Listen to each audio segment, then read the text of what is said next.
زندگی کے اکثر مقام پہ جانا کہ میرے ساتھ اللہ کے سوا کوئی نہ تھا، تب اندازہ ہوا کہ صرف اللہ کا ہونا کس قدر ضروری ہے۔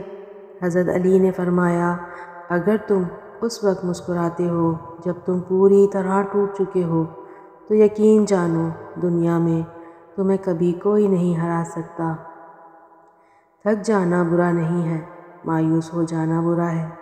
بہت برا اور مایوس انسان بس تب ہوتا ہے جب اسے اللہ کی طاقت پہ، اس کی رحمتوں پہ یقین نہیں رہتا، اور جب یہ بات بھول جاتا ہے کہ جس نے یہ حالات پیدا کیے ہیں وہ یہ حالات بدل بھی تو سکتا ہے۔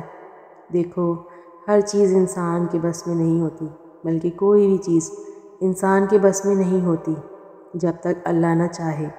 پھر اس سے مایوس کیوں ہونا جس کے حکم کے بغیر ایک پتا بھی نہیں ہل سکتا، جس کے حکم پہ کائنات بنا دی گئی اور ایک ہی حکم پر ختم کر دی جائے گی۔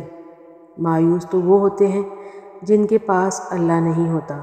ہمارے پاس تو اللہ ہے، یعنی بادشاہوں کا بادشاہ، یعنی تمہارا آخری اور واحد مددگار۔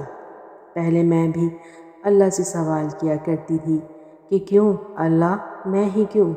لیکن جب اللہ کی مصلحت سمجھ آنے لگی، جب اپنا اچھا برا میں نے پہچاننے کی کوشش کی، جب اللہ کے فیصلے سمجھ آنے لگے، جب اللہ کو اپنے اندر جھانک کر دیکھنے کی کوشش کی، تب میں صبر بھی کرنے لگی، یقین بھی کرنے لگی۔